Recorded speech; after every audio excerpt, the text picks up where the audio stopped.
নমস্কার বন্ধুরা, mum's wow কিচেনে আপনাদের সবাইকে স্বাগত। আজকে আমি আবার চলে এসেছি আর একটা রেসিপি নিয়ে। আমার আজকের রেসিপি পনির পসন্দা। সামনেই জামাই ষষ্ঠী, তাই আজকে আমার জামাই ষষ্ঠী স্পেশাল এই পনির পসন্দা।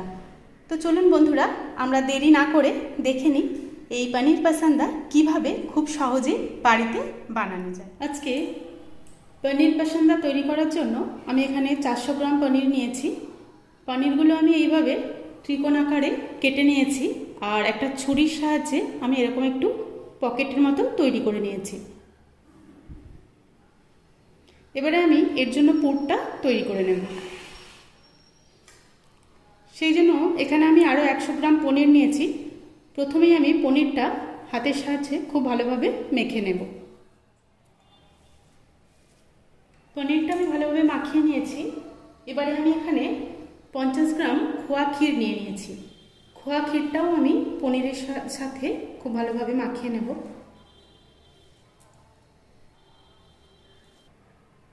খোয়া ক্ষীর আর পনির দুটোই আমি ভালোভাবে মাখিয়ে নিয়েছি। এবারে আমি এর মধ্যে দিয়ে দিচ্ছি 1.5 চামচ কুচানো কিশমিশ, আর দিয়ে দিচ্ছি 1.5 চামচ কুচানো কাজু বাদাম।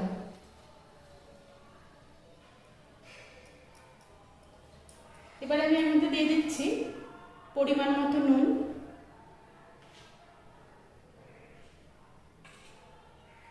1/4 চা চামচ গরম মশলার গুঁড়ো, 1/4 চা চামচ ধনে গুঁড়ো, আর 1/4 চা চামচ জিরে গুঁড়ো, আর দিয়ে দিচ্ছি সামান্য একটু কাশ্মীরি লঙ্কার গুঁড়ো। এই সব কিছু আমি খুব ভালোভাবে মাখিয়ে নেব। আমি স্টাফিংটা খুব ভালোভাবে মেখে নিয়েছি।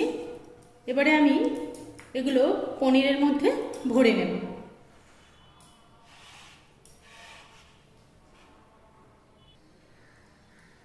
আমি একটা পনির এখান থেকে তুলে নিচ্ছি, আর আমি ছুরির সাহায্যে পনিরের মধ্যে যে পকেটটা করে রেখেছিলাম তার মধ্যে আমি এইভাবে একটু সাবধানে পুরটা ভরে দেব।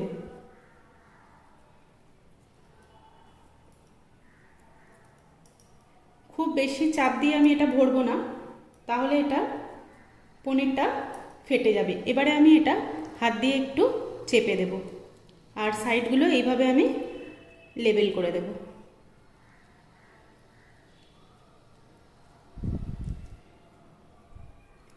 এইভাবে আমি সবগুলো পনিরের মধ্যেই পুর ভরে নেব।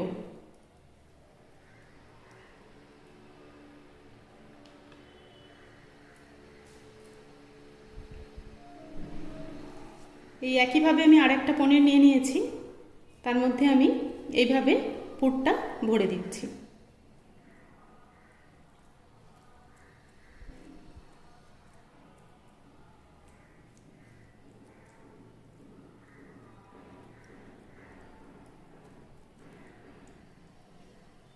এইভাবে আমি সবগুলো ভরে নেব। সবগুলো পনিরের মধ্যে আমার স্টাফিংটা ভরা হয়ে গেছে। এবারে আমি একটা মশলা তৈরি করে নেব, এটা গ্রেভিটা তৈরি করার জন্য। মশলা তৈরি করার জন্য এখানে আমি একটা মিক্সিং জার নিয়ে নিয়েছি। এর মধ্যে আমি দিয়ে দিচ্ছি 2টো মাঝারি সাইজের টমেটো, আর দিয়ে দিচ্ছি আমি 5টা কাঁচা লঙ্কা। এখানে আমি 2 চামচ মতো কাজু বাদাম দিয়ে দিচ্ছি।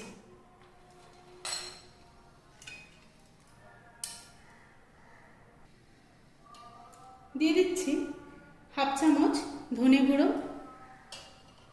1/2 চামচ জিরা গুঁড়ো, পরিমাণ মতো হলুদ, আর দিয়ে দিচ্ছি 1/2 চামচ আদা পেস্ট। এবারে এই সব কিছু আমি মিক্সিতে ঘুরিয়ে একটা পেস্ট তৈরি করে নেব। আমি সব কিছুর একটা মিহি পেস্ট তৈরি করে নিয়েছি। এখানে আমি 1/2 কাপ ময়দা নিয়েছি একটা ব্যাটার তৈরি করার জন্য। এখানে আমি দিয়ে দিচ্ছি পরিমাণ মতো একটু নুন, আর দিয়ে দিচ্ছি সামান্য একটু গোলমরিচের গুঁড়ো। এটা আমি খুব ভালোভাবে মিশিয়ে নেব প্রথমে।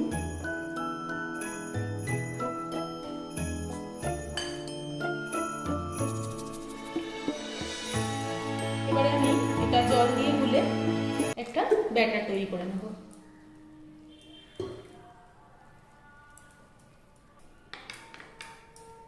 আমার ময়দার ব্যাটারটা তৈরি করা হয়ে গেছে। এটা আমি খুব বেশি পাতলা করিনি, আবার খুব ঘনও নেই, জাস্ট এরকম হবে। আর ব্যাটারটা করার একটাই কারণ, যাতে আমি পনিরের ভিতরে যে স্টাফিংটা দিয়েছি সেটা ভাজার সময় বাইরে না বেরিয়ে যায়, সেই জন্য। এবারে আমি এগুলো ভেজে নেব। পনিরগুলো ভাজার জন্য আমি গ্যাস ওভেনে একটা ফ্রাই প্যান বসিয়ে দিয়েছি। আর এখানে আমি 5 চামচ মতো সাদা তেল দিয়ে দিয়েছি। তেলটা সামান্য গরমও হয়ে গেছে। এবারে আমি একটা একটা পনির এই ব্যাটারের মধ্যে এইভাবে ডুবিয়ে আমি তেলের মধ্যে ছেড়ে দেব।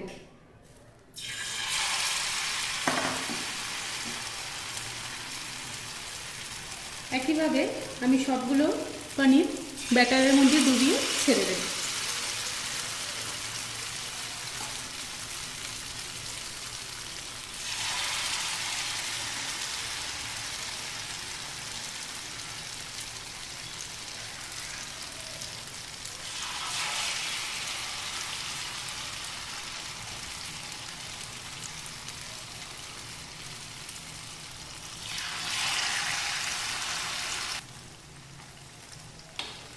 আমি খুব বেশি হিট দেব না, আমি এটা লো টু মিডিয়াম রেখে ভাজবো।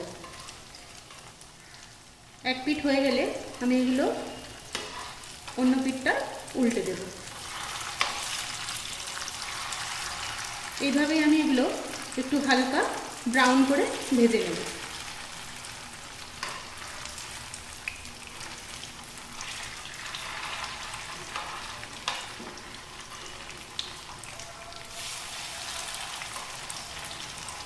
এগুলো উল্টানোর সময় একটু সাবধানে উল্টাতে হবে, যাতে ভিতরে স্টাফিংটা বেরিয়ে না যায়। পনিরগুলো আমার হালকা বাদামি করে ভাজা হয়ে গেছে। এবারে আমি এগুলো তেল থেকে তুলে নেব।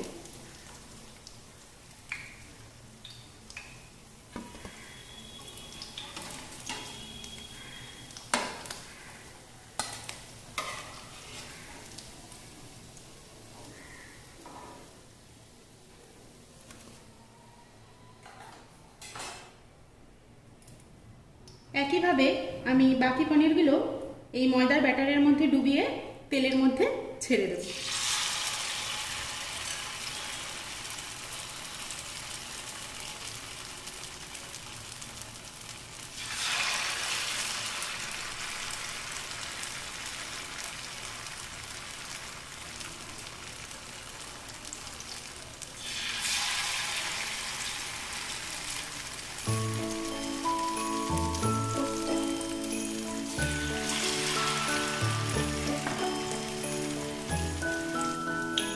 এই পনিরগুলো আমার ভাজা হয়ে গেছে।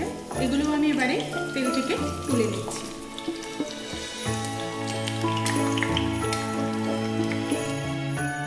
আমার সবগুলো পনির পাসিন্দা ভাজা হয়ে গেছে।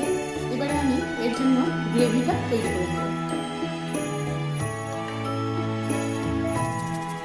গ্রেভিটা তৈরি করার জন্য আমি গ্যাস ওভেনের মধ্যে আরেকটা কড়াই বসিয়ে নিয়েছি। তার মধ্যে আমি দিয়ে দিচ্ছি 2 চামচ মতো সাদা তেল।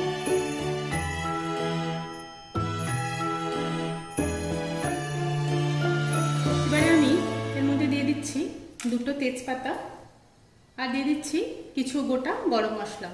এর মধ্যে আমি নিয়েছি গোটা জিরা, আর 2-3টে এলাচ, সামান্য একটু জয়িত্রী, অল্প একটু দারচিনি, আর 2-1টা লবঙ্গ।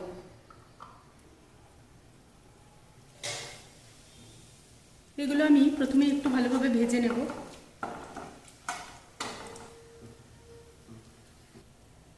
এবারে আমি এই ফোড়নটার উপরে আমি দিয়ে দিচ্ছি 1 চামচ কাশ্মীরি লাল লঙ্কার গুঁড়ো।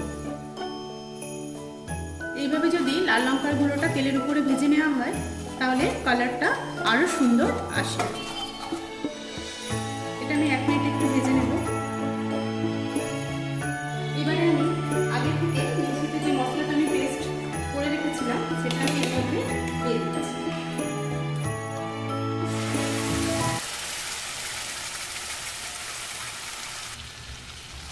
সমস্ত মশলাটা আমি এর মধ্যে দিয়ে দিয়েছি। এবারে আমি এটা খুব ভালোভাবে কষিয়ে নেব। এবারে আমি এর মধ্যে দিয়ে দিচ্ছি পরিমাণ মতো নুন।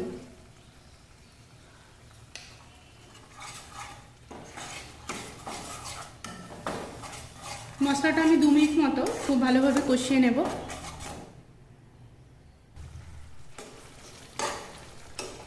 আমার মশলাটা কষানো হয়ে গেছে। এবারে আমি এর মধ্যে দিয়ে দিচ্ছি 2 চামচ মতো চিনি।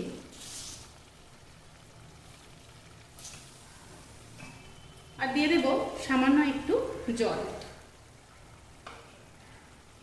আমি যে মিক্সিতে মশলাটা বেটেছিলাম সেটা ধুয়েই আমি এখানে 1 কাপ মতো একটু জল দিয়ে দিচ্ছি।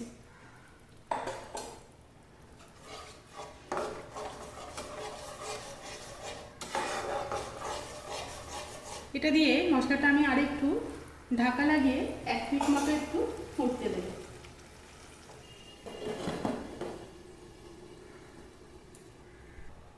পর আমি ঢাকাটা খুলছি।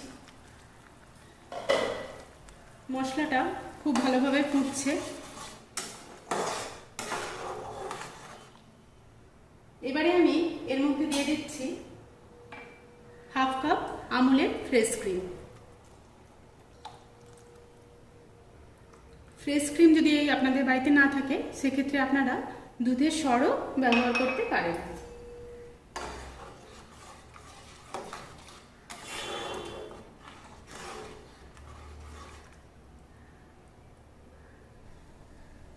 আর দিয়ে দিচ্ছি সামান্য একটু কাসুরি মেথি।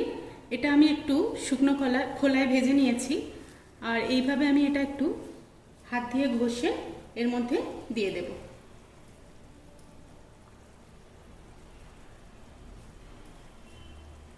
আর একটু আমি এটা ঢাকা লাগিয়ে ফুটতে দেব।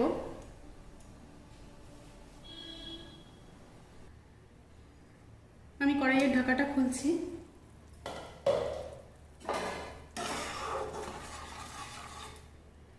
এবারে আমি ভেজে রাখা পনির পাসান্দা এর মধ্যে দিয়ে দিচ্ছি।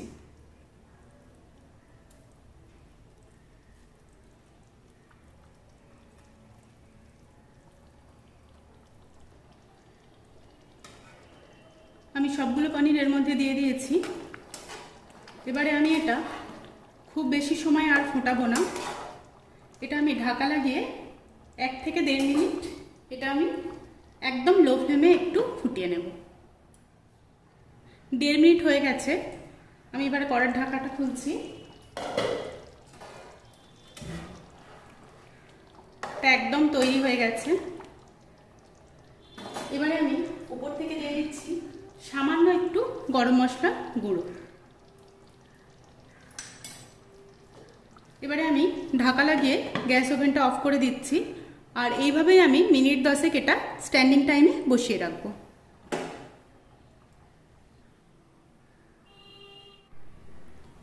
দশ মিনিট স্ট্যান্ডিং টাইমে রাখার পর আমি পনির পাসান্দাটা একটা সার্ভিং প্লেটের মধ্যে নামিয়ে নিয়েছি। আর এটা দেখতে খুবই সুন্দর লাগছে আর খেতে তো অসাধারণ। আমার আজকের রেসিপিটি কেমন লাগলো অবশ্যই আমাকে জানাবেন। আর রেসিপিটি যদি ভালো লেগে থাকে তাহলে বাড়িতে একবার ট্রাই করবেন। আজ এই পর্যন্তই। সবাই খুব ভালো থাকবেন, সুস্থ থাকবেন। ধন্যবাদ।